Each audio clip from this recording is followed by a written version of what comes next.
My name is Lee Moore, and this is the Chinese Literature Podcast. Okay, last time I did a poem from Li Bai, the greatest Tang Dynasty poet, arguably. There's a debate. We talked about that debate. That poem by Li Bai was featured in my book, China's Backstory, The History Beijing Doesn't Want You to Read. I'm sure y'all are getting tired of me promoting the book. Sorry about that. Today we're going to look at Wang Wei, another Tang poet. It's been almost 5 years since the podcast took on Wang Wei. On March 19th, 2021, me and Rob, the podcast co-founder who's now living in France, we did a podcast related to Wang Wei. I think that's been long enough. We really need to do another episode on Wang Wei. So as a part of this series on the 3 greatest Tang poets, here is a little bit about Wang Wei and one of his poems.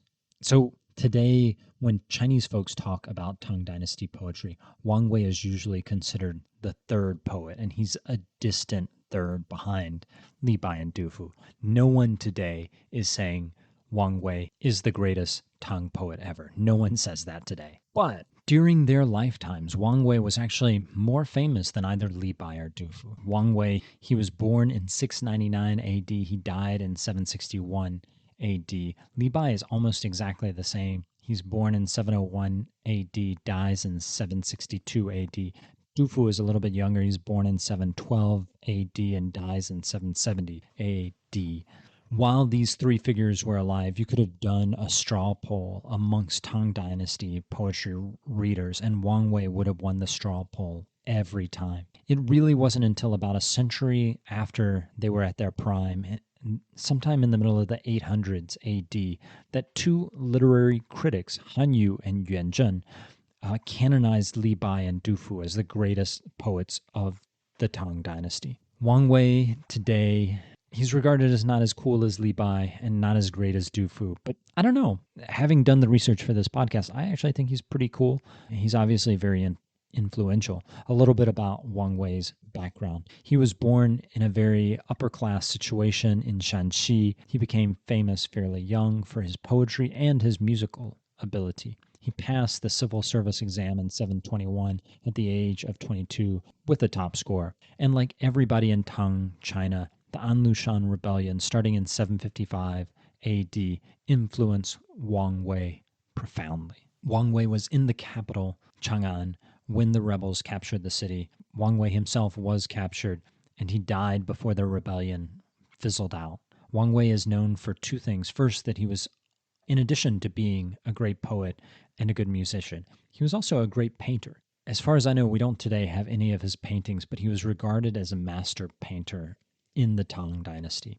And when we read his poetry, you can feel the painterliness in his poetry, something that's going to be true in the poem that we're going to get into in a minute. His poems are almost imagistic.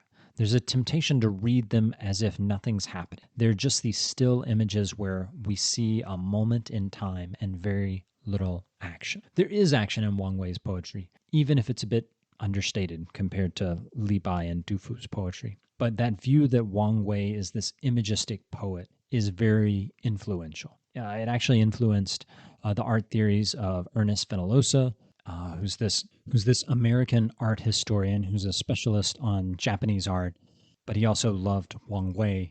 Wang Wei is very influential in Japanese art, and Ernest Fenollosa wrote a lot about Wang Wei and his poetry and artistry. So, thing number 1 you need to know about Wang Wei. He's a great painter, and his poetry kind of reads like a painting. Thing 2 you need to know. Wang Wei is known for his distinctly Buddhist outlook. His poetry has this very Zen feel to it. He's been called the poet Buddha. Again, that's true of this poem that we're going to look at today. Now, let me say something about the word Zen. So Zen is, of course, a Japanese word, but it's just the Japanese pronunciation of a word that in Mandarin today is pronounced Chan. So in Japan, you have Zen Buddhism. In China, you have Chan Buddhism. And Chinese nationalists would say that we should say Chan Buddhism and not Zen Buddhism. But they're very similar. You have 2 separate but very closely connected discussions of Buddhism going on in Chan circles in China and Zen circles in Japan. They're feeding off of each other. Japan, initially, all of its ideas about Zen from Chan Buddhist discussions going on in China, they build upon those, and they build their own ideas, but they're still connected to the Chinese ideas which is a long way of saying Chan Buddhism, Zen Buddhism, basically the same thing, just different pronunciations of the same word in Mandarin and Japanese. So Wang Wei's poetry has this very meditative Zen sense to it. This plays into this imagistic tendencies of Wang Wei. There's this lingering to much of Wang Wei's oeuvre, where it feels like we're just in this poem watching, observing, meditating on an image. And that's a great place to turn to today's poem. The title of today's poem is Living in the Mountains on the Cusp of Fall. It was probably written in 736 AD, and here is my translation of that poem. Empty mountain after a new rain. Evening's coming. It feels like fall is coming. The bright moon shines amid the pines. The clear stream's water flows over a rock. Noise in the bamboo, the washing lady returning. The fish boats drift through lotuses. And then it happens that the flowers of spring die. Me, a hermit, I can hang here for a while. That's my translation. I'll post the translation along with the original poem on the podcast website, ChineseLiteraturePodcast.com. Let's see if we can break this poem down. The first couplet, that is the first two lines. When I read that first line, empty mountain after a new rain, my first question is, what is an empty mountain? The word here is Kongshan. Those are the first two words of the poem in Chinese. What does it mean to have an empty mountain? Empty of what? Empty of trees? Empty of people? Empty of noise? Based on the rest of the poem, I think any of these are interpretations of what empty mountain means, what it is empty of. They're viable. They could be what he is going for. Another way to interpret the phrase empty mountain is that the mountain is empty of mountainness, that this is not a real mountain, but an imagined mountain. Remember Wang Wei, he's heavily influenced by Zen Buddhist thinking. Sunyata is the Indian concept in Buddhism that all things in the world are empty, that all things are devoid of any qualities, and your perception of anything other than emptiness is an illusion. What's the Chinese word for the Buddhist concept of sunyata? Kong, that is empty, the word that's used right here by Wang Wei. So maybe he's talking about empty of trees, maybe he's talking about this mountain being empty of people, but another way to think about it is just in a Zen way. This mountain is empty of mountainness. Wang Wei is considered number 3 in the top 3 Tang poets, but even in these first two words, we haven't done anything other than the first two words of the poem. Even in these first two words, there's a lot to unpack. So, pretty cool poet. Let's keep going. So this empty mountain, empty of whatever it is, we don't know. We have this rain that comes, and then we are looking on the scene afterwards as if everything is washed clean. It's a clean slate. The air is late, fall is coming. And I have to say, this line was the hardest line to translate. I read some of the commentaries on it. I looked at some translations of this line from classical Chinese into modern Chinese and also from classical Chinese into English. And I'm still struggling with my translation of this. But I think that the translation that I have comes closest to Wang Wei's original. Evening's coming. It feels like fall is coming. Of course, fall is the season when things die. Leaves fall, crops are harvested, winter, the killing season, is coming. There's something ominous about this line. It feels like fall is coming. Evening's coming. It feels like fall is coming. But then we have lines 3 and lines 4 of the poem, which are really quite bright and strong. The bright moon shines amid the pines. The moon is penetrating the pine trees, and you should know whenever you see pine trees in a Chinese painting or in a Chinese poem, they're probably symbols of resiliency. The pine trees keeps its leaves even as other trees give up their leaves. Something similar is going on in line 4. The clear stream's water flows over a rock. So this rock seems to be resisting the punching, erosive force of the water flowing over it. Now again, these first 4 lines, nothing has happened. It's all just image. We're seeing something that looks like a painting that's been written down. Nothing happens, nothing occurs, but we have this scene. The scene is set. There's this theological question that's put out there. What does emptiness mean in this setting? And it seems like the fact that nothing happens in the first half of this poem may relate to that question of what is empty about the empty mountain. That all changes at the beginning of the second half of the poem.